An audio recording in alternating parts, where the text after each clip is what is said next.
TU-142 aircraft museum 2017 December 8-ന് Visakhapatnam urban development അതോറിറ്റിയും ആന്ധ്രാപ്രദേശ് സർക്കാരും സംയുക്തമായി INS കുർസൂര എന്ന അന്തർവാഹിനി മ്യൂസിയത്തിന് സമീപം RK ബീച്ചിൽ സ്ഥാപിച്ചത്. സന്ദർശകർക്ക് 70 രൂപ പാസ് എടുക്കണം. 50 രൂപയുടെ ക്യാമറ പാസ് എടുത്താൽ വീഡിയോ ക്യാമറയുമായി ഷൂട്ട് ചെയ്യാം എന്നതാണ് ആന്ധ്രാപ്രദേശിലെ ടൂറിസ്റ്റ് കേന്ദ്രങ്ങളിലെ പ്രത്യേകത. എയർക്രാഫ്റ്റ് മ്യൂസിയത്തിലേക്ക് നമസ്കാരം പ്രിയ സുഹൃത്തുക്കളെ, സ്വാഗതം പ്രയാണത്തിൻ്റെ പുതിയ വീഡിയോയിലേക്ക്.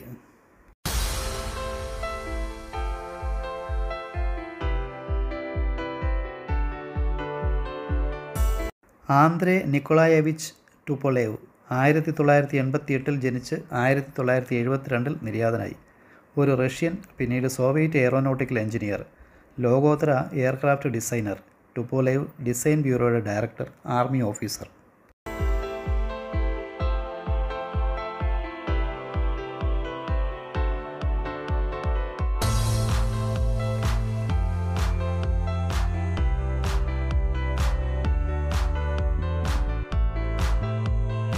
എല്ലാ വിമാനങ്ങളിലും കാണപ്പെടുന്ന ഫ്ലൈറ്റ് ഡേറ്റ റെക്കോർഡറിൻ്റെ മാതൃക. ഒരു വിമാനത്തിൻ്റെ ഓരോ നിമിഷത്തിലെയും നിയന്ത്രണങ്ങൾ ഇതിൽ റെക്കോർഡായിക്കൊണ്ടിരിക്കും. TU-142 എയർക്രാഫ്റ്റിലെ pilot cabin. പറക്കുന്നതിനാവശ്യമായ എല്ലാ നിയന്ത്രണങ്ങളും ഇവിടെ നിന്നാണ്.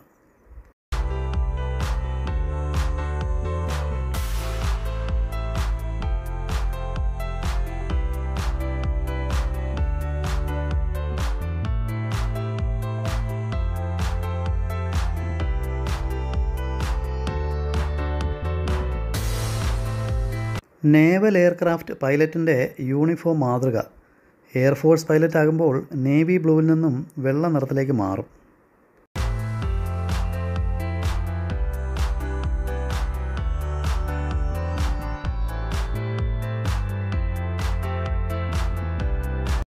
ഉദ്യോഗപ്പേരനുസരിച്ച് യൂണിഫോമിൽ വരുന്ന വ്യത്യാസങ്ങൾ നമുക്കൊന്ന് കാണാം.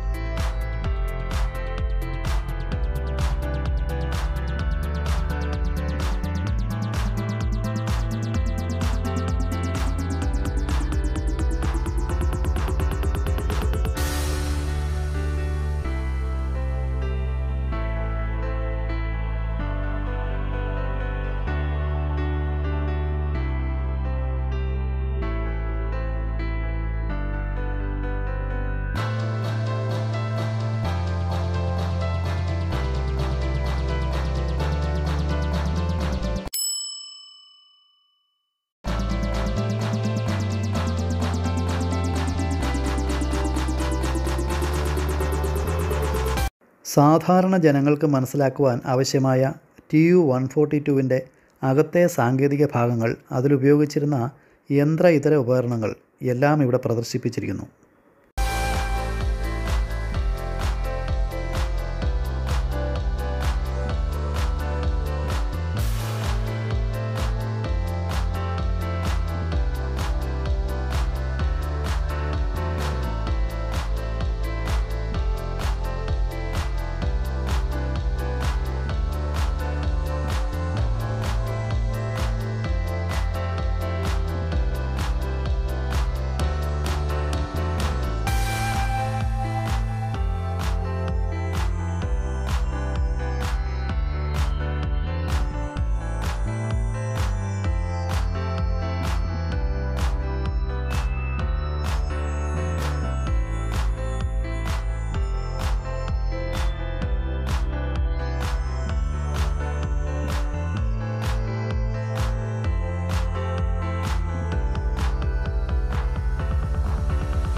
6 പേർക്ക് സഞ്ചരിക്കാവുന്ന റാഫ്റ്റ്.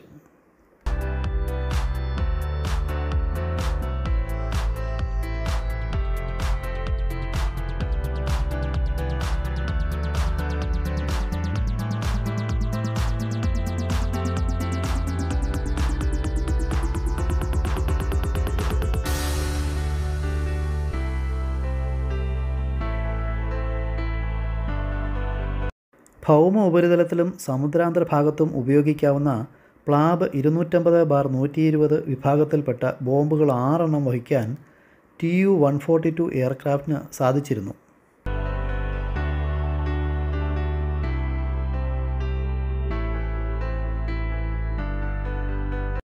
നേവൽ ഉദ്യോഗസ്ഥർക്ക് അസാധാരണ കഴിവുകൾക്ക് സമ്മാനിക്കുന്ന വിവിധ മെഡലുകൾ.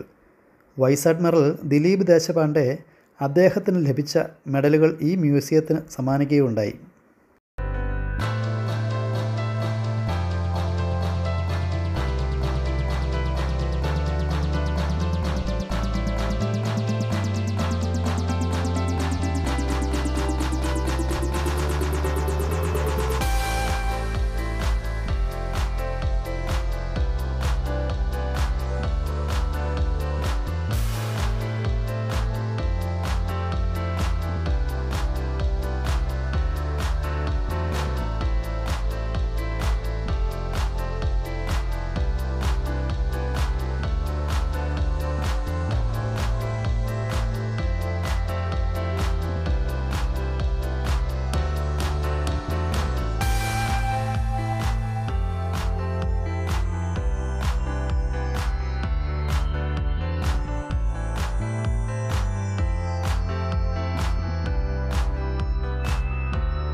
പതിനൊന്ന് മുതൽ 13 പേർക്ക് വരെ സഞ്ചരിക്കാവുന്ന Tu-142 എയർക്രാഫ്റ്റിന് 1,85,000 കിലോ ഭാരം വഹിക്കാൻ കഴിയുമായിരുന്നു. 1968 മുതൽ 1994 വരെ നിർമ്മിച്ചിരുന്ന Tu-142വിൻ്റെ കൂടിയ വേഗത 1 മണിക്കൂറിൽ 925 കിലോമീറ്റർ ആയിരുന്നു. 53 മീറ്റർ നീളവും 12.25 മീറ്റർ ഉയരവും 2 വശങ്ങളിലെയും ചിറകുകളുടെ മൊത്ത നീളം 50 മീറ്ററുമായിരുന്നു. 39,000 അടി ഉയരത്തിൽ 6,500 കിലോമീറ്റർ ദൂരം പറക്കാൻ കഴിയുമായിരുന്നു. Tu-95 എന്ന റഷ്യൻ ടെർബോപ്രോബ് ബോംബർ വിമാനത്തിൽ നിന്നും ഉരുത്തിരിഞ്ഞ മോഡലാണ് Tu-142, അന്തർവാഹിനികളുടെ അന്തകൻ. ആദ്യ Tu-142 റഷ്യയിലെ സമാറയിലുള്ള കുയ്ബിഷേവ് ഏവിയേഷൻ പ്ലാന്റിലാണ് നിർമ്മിച്ചത്. ജൂൺ 18, 1968 മോസ്കോയുടെ തെക്കുകിഴക്ക് സുഖോവിസ്കി എയർഫീൽഡിൽ നിന്നും പറന്നുയർന്നു. 1970 മുതൽ സോവിയറ്റ് നേവൽ ഏവിയേഷൻ്റെ ഭാഗം, 1988 മുതൽ ഇന്ത്യൻ നേവിയുടെ ഭാഗം. യഥാർത്ഥത്തിൽ 1950കളുടെ അവസാനം വികസിപ്പിച്ച വെള്ളത്തിനടിയിൽ ഉപയോഗിക്കുന്ന അമേരിക്കൻ UGM-27 പോളാരിസ് എന്ന ബാലിസ്റ്റിക് മിസൈലിനുള്ള മറുപടിയായാണ് റഷ്യ ഈ എയർക്രാഫ്റ്റ് വികസിപ്പിച്ചത്. മുൻപ് സോവിയറ്റ് നേവിയും ഉക്രൈനിയൻ എയർഫോഴ്സും ഉപയോഗിച്ചിരുന്ന Tu-142 ഇപ്പോൾ റഷ്യൻ നാവികസേനയുടെ ഭാഗം. ഇന്ത്യയെ കൂടാതെ ഈ എയർക്രാഫ്റ്റ് ഉപയോഗിക്കുന്ന മറ്റ് രാജ്യങ്ങൾ China, Vietnam, Algeria, Malaysia, Venezuela എന്നിവയാണ്. അന്തർവാഹിനികളെ നശിപ്പിക്കുന്നതിന് ഉപയോഗിക്കുന്ന സോനോബോയ, ആൻറ്റി അന്തർവാഹിനി മൈനുകൾ, ടോർപിഡോകൾ എന്നിവ Tu-142 എയർക്രാഫ്റ്റിൽ ഉണ്ടാകും. സോനോബോയ എന്നാൽ 3 അടി നീളവും 5 ഇഞ്ച് വ്യാസവുമുള്ള ഹൈഡ്രോഫോൺ സെൻസറുകളിലൂടെ UHF, VHF റേഡിയോ സിഗ്നലുകൾ വഴി വിമാനങ്ങളിലെ ഓപ്പറേറ്റർമാർക്ക് വിവരങ്ങൾ കൈമാറുന്ന ഒരു ഉപകരണം. ഇതുപയോഗിച്ച് സമുദ്രാന്തർഭാഗത്തുള്ള അന്തർവാഹിനികളുടെ സ്ഥാനം മനസ്സിലാക്കാൻ Tu-142 എയർക്രാഫ്റ്റിന് സാധിക്കുന്നു. ശക്തമായ റഡാർ സംവിധാനങ്ങളും തെർമൽ ഇമേജിംഗ്, മാഗ്നറ്റിക് അനോമലി ഡിറ്റക്ടറും Tu-142 എന്ന എയർക്രാഫ്റ്റിൽ ഉണ്ടായിരുന്നു. 29 വർഷം ഇന്ത്യൻ നാവികസേനയിൽ 2017 മാർച്ച് 29 ആരക്കോണം INS രാജാലിയിൽ നിന്നും ഡീകമ്മീഷൻ ചെയ്യുമ്പോൾ 30,000 മണിക്കൂർ അപകടരഹിതമായി പറന്നിരുന്നു. ആന്ധ്രാപ്രദേശ് ടൂറിസം ഡെവലപ്മെൻറ്റ് കോർപ്പറേഷൻ ഏകദേശം 14 കോടി രൂപ ഉപയോഗിച്ചാണ് ഈ എയർക്രാഫ്റ്റ് മ്യൂസിയം നിർമ്മിച്ചിരിക്കുന്നത്. വൈസ് അഡ്മിറൽ HCS ബിഷ്തിൻ്റെ നേതൃത്വത്തിൽ ആന്ധ്രാപ്രദേശ് മുഖ്യമന്ത്രി N. ചന്ദ്രബാബു നായിഡു ആയിരുന്നു ഉദ്ഘാടനം നിർവഹിച്ചത്. ടുപ്പലേവ് Tu-142 എന്ന സംരക്ഷിത എയർക്രാഫ്റ്റ് രാഷ്ട്രപതിയായിരുന്ന രാംനാഥ് കോവിന്ദ് ആണ് ഔപചാരികമായി മ്യൂസിയത്തിന് സമർപ്പിച്ചത്.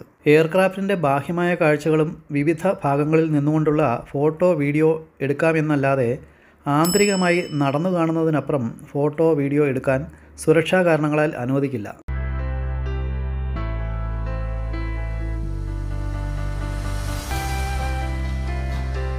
Tu-142 എയർക്രാഫ്റ്റ് മ്യൂസിയം വീഡിയോ ഇഷ്ടമായോ?